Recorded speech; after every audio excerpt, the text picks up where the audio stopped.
Hai Sobat Bisnis Kocok, We got you grow. Oke, kembali lagi bersama kita di sini, masih bersama saya Ali Imron sebagai moderator dan ada Kak. Ada Dewi, dan saya Lutfi. Nah, pada kesempatan kali ini kita akan melanjutkan pembahasan mengenai buku milik Dale Carnegie, judulnya How to Impress and Influence People, yang kalau terjemahkan di bahasa Indonesia itu bagaimana mencari kawan dan mempengaruhi orang lain. Nah, di sini tuh di buku ini tuh menjelaskan tips-tips bagaimana cara mendapatkan pertemanan, tapi secara jujur ya, mendapatkan pertemanan lalu kita bisa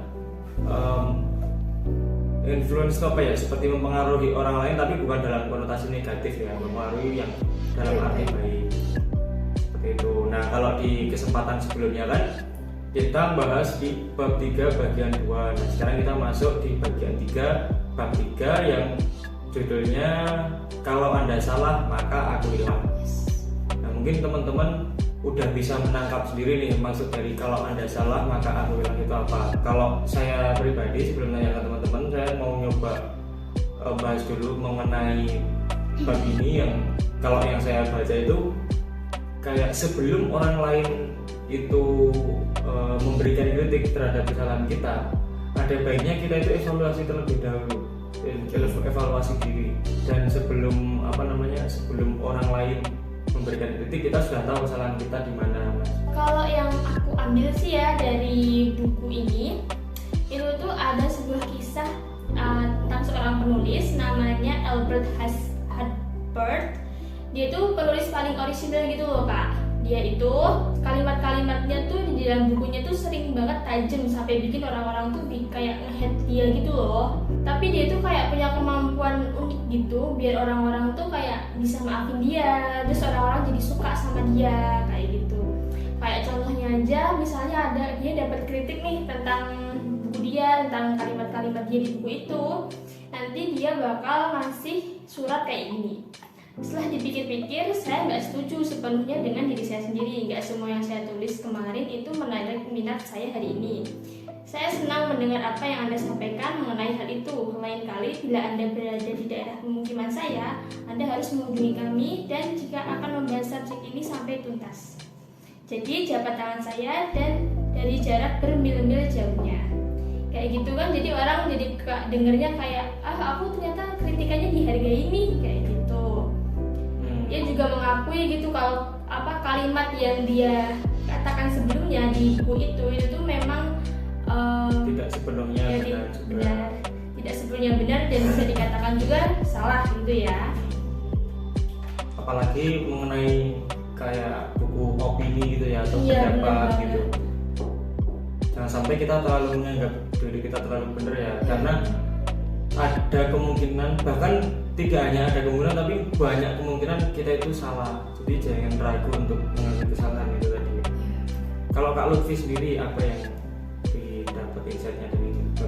Kalau aku sih baca, misalnya yang dapat aku ambil ya Kak dari buku di bab 3 bagian 3 ini tuh kisahnya si Bruce Harvey dari New Mexico, dimana dia tuh adalah seorang personalia sebenarnya.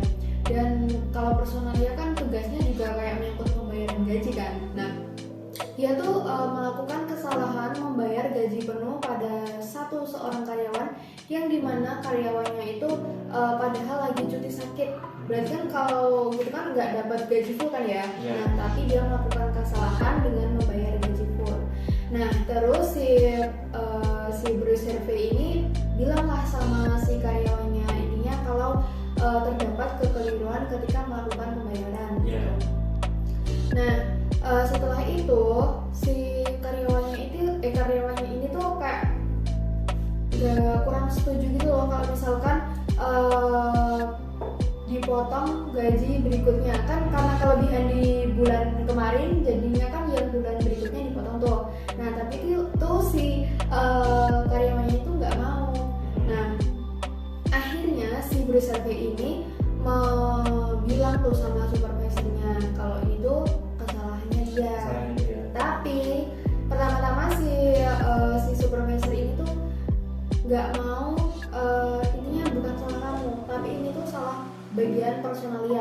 menyalahkan sebuah bagian personalia. Terus si orangnya ini bilang lagi, enggak, ini tuh kesalahan saya. Tapi si supervisor bilang, enggak, ini tuh kesalahan bagian accounting. Nah, yang ketiga kali si Bruce Harvey ini bilang lagi, ini tuh kesalahan saya gitu lah intinya. Tapi si supervisornya ini nyalahin orang lain di kantornya. Nah, yang keempat atau yang terakhir ini si Bruce Harvey bilang ini tuh kesalahan saya. Nah, barulah si Pak Supervisor ini tuh, iya, ini kesalahan kamu, maka perbaikilah. Nah, setelah itu barulah si supervisor ini bisa memperbaiki semuanya tanpa ada lagi kesalahan di antara supervisor sama di akhir gitu lah. Karena mengakui dulu. Iya benar, dia mengakui. Jadi kalau dilihat-lihat ya, kalau mencoba kita pahami dari kisah-kisah tersebut, mengakui diri sendiri itu, mengakui kesalahan diri sendiri itu tidak hanya memberikan efek baik terhadap diri kita sendiri, tetapi juga membuat orang lain juga kayak lebih lunak gitu ya, lebih lunak, lebih simpatik sama kita. Justru kalau kita tahu kita salah dan orang tahu kita salah tapi kita ngeyel, nah itu malah bikin orang itu malah jadi kadang ya ada emosi, kurang respect dan lain-lain. Dan sebaliknya jika kita jujur kalau kita salah, kita bilang, oh iya Kak, ini kesalahan saya, benar kesalahan saya minta maaf. Nah, orang itu nanti menjadi lunak terhadap kita kan, Kak. Lutfi tadi yang diomongin. Dari pengalaman sehari-hari, pernah nggak sih ngalamin sesuatu yang dibahas di bab ini? Kalau dari aku sendiri, karena mungkin aku juga seorang CS ya, customer service, tentu pastilah pernah melakukan kesalahan, entah itu keliru menawarkan atau keliru membagi solusi. Tapi kalau kitanya mengaku salah sama customernya atau sama atasan kita, otomatis kan kita bakalan dibantu, terus dari customernya juga bakalan kayak, oh ya Kak, nggak apa-apa. Tapi kalau misalkan kita ngayal terus dia juga ngayal, kan maksudnya nggak ketemu titik tengahnya kan Kak, nanti kalau itu sih kalau dari aku. Aku sih mirip-mirip sih sama yang tadi Kak Lutfi omongin. Kayak misalnya aja dari customer mengalami komplain nih, barang tuh ada kendala apa gitu, tapi dari akunya bilang harus gini dulu, nanti dianya malah makin emosi tuh. Jadi lebih baik kalau ada kendala gitu sih mending disampaikan dulu baik-baik, kita syaratnya apa, bisa ngasih solusi apa, kayak gitu sih. Jadi sebenarnya banyak banget ya di kehidupan kita ini. Sebenarnya topik ini deket banget ya, relate banget sama kita yang secara nggak sadar mungkin kita sering kalau ada kesalahan kita tidak buru-buru evaluasi, tapi malah ngeyel dulu gitu. Iya.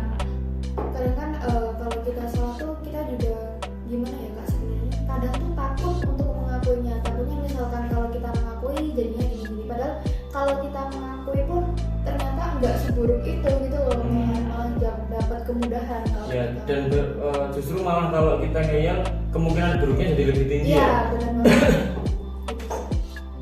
Bener sih, saya setuju sih kalau kayak gitu. Jadi lebih sportif aja ya, lebih memiliki jiwa sportif biar tindakan mengakui kesalahan diri sendiri itu bisa terbangun. Karena kalau menurut saya hal-hal seperti ini tuh bisa dibiasakan nggak sih? Iya, Jadi kalau sebenarnya tuh bisa sekali. dari hal-hal kecil, misal kita parkir motor terus ada teman yang nggak bisa lewat gitu, terus kita minta maaf ya, ini kesalahan saya parkir motor di sini. Ya mungkin bahasanya ini mungkin terdengar kaku ya, tapi teman-teman bisa pakai bahasa teman-teman sendiri yang lebih akrab sama teman-teman sendiri gitu. Tapi ya intinya itu tadi teman-teman, mengakui kesalahan itu penting banget. Karena untuk memberikan evaluasi juga terhadap diri kita sendiri. Pendapat teman-teman satu kalimat aja mengenai buku ini atau bab ini aja. Aku boleh kasih kayak pepatah gitu nggak sih? Gimana? Nah, jadi tuh di buku itu ada sedikit pepatah kuno ya, yang dimana kata-katanya tuh gini: dengan berkelahi Anda tidak pernah merasa cukup, namun dengan mengalah Anda memperoleh lebih dari yang Anda harapkan. Iya kan? Iya. Kalau kayak apa ya? Kita nggak pernah bisa. Kalau kita ngalahin musuh kita pun kita belum menang. Justru kalau kita menang itu ketika kita mengalahkan diri sendiri gitu ya. Nah, gitu sebenarnya. Kalau Kalau Kak Dewi ada nggak satu kalimat atau apa gitu tentang Ada satu kata juga yang aku suka di buku ini. Kalau kita benar, mari kita pikat orang lain itu dengan cara yang lembut dan bijaksana, bukan dengan cara-cara yang keras kayak gitu.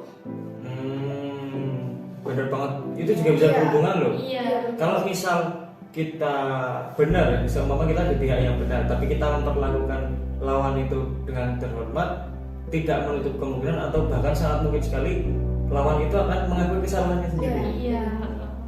Tapi kalau justru kita merasa kita benar terus kita gagal, nah orang-orang jadi malas untuk mengakui kesalahan. Jadi kalau aku sih mikirnya gitu, budaya mengakui kesalahan itu bisa dibangun tidak hanya dengan satu orang, tetapi di lingkungan tersebut. Yang salah mau mengakui kesalahannya, yang benar tidak menjatuhkan yang salah. Kalau misal semua orang bisa, nggak usah semua orang deh, di lingkungan kita, di circle kita bisa kayak gitu, sebenarnya akan memberikan dampak yang luar biasa ya kepada kita ya. Ya teman-teman mungkin bisa baca sendiri bukunya di download di internet PDF-nya, atau teman-teman mungkin mau beli sendiri, banyak banget di toko-toko buku dan sudah ada terjemahan versi Indonesianya juga. Jadi itu kalau boleh aku kasih review ya, bukunya itu sebenarnya isinya tentang kisah-kisah kehidupan orang yang menginspirasi dan memiliki ya buat introspeksi diri ya, juga kan. penuh dengan pelajaran yang bisa kita ambil untuk kehidupan sehari-hari. Kenapa kisah-kisah nyata orang lain di situ? Karena agar kita semakin relate. Kalau kita merasa relate dengan topik tersebut, kita akan tertarik, kita bisa praktekin gitu. Dan mungkin teman-teman yang baru nonton kita ini bingung ya, ini kok pakai seragam semua ini apa sih? Kenapa Kak? Jelasin dong Kak. Jelasin dong Kak Ima. Jadi kita itu dari Code Shop Indonesia. Nah, kita itu menjual berbagai macam-macam alat auto identifikasi data seperti scanner barcode, terus ada printer kasir, terus ada printer label barcode. Yang punya bisnis, nah itu bisa menggunakan produk-produk kita agar penjualan teman-teman atau bisnis teman-teman semakin lancar seperti itu. Jadi ada di sini ya, itu macam-macam ya, ada sablesnya apa aja Kak yang kita jual? Sablesnya ada kertas, terus ada label berbagai macam ukuran, terus ada cartridge juga, banyak banget. Ya, kalau teman-teman punya perusahaan kayak penjualan warung, kafe, restoran gitu yang butuh kertas kasir, bisa banget. Di sini ada dua macam ukuran, ada yang ukuran 58 sama 80. Yang pokoknya intinya lengkap lah. Kalau teman-teman punya bisnis apa, untuk menunjang bisnis teman-teman, monggo bisa langsung check out atau cek dulu di marketplace. Ada di mana-mana ya, ada di Shopee, Tokopedia, banyak banget. Silahkan cek di Code Shop terdekat di rumah Anda. Mungkin itu dulu ya teman-teman yang bisa kita bagikan atau kita sharing-sharing pada kesempatan hari ini. Dan untuk kurang lebihnya kita bertiga, saya mewakili teman-teman mengucapkan mohon maaf dan sampai jumpa di kesempatan selanjutnya. Dadah.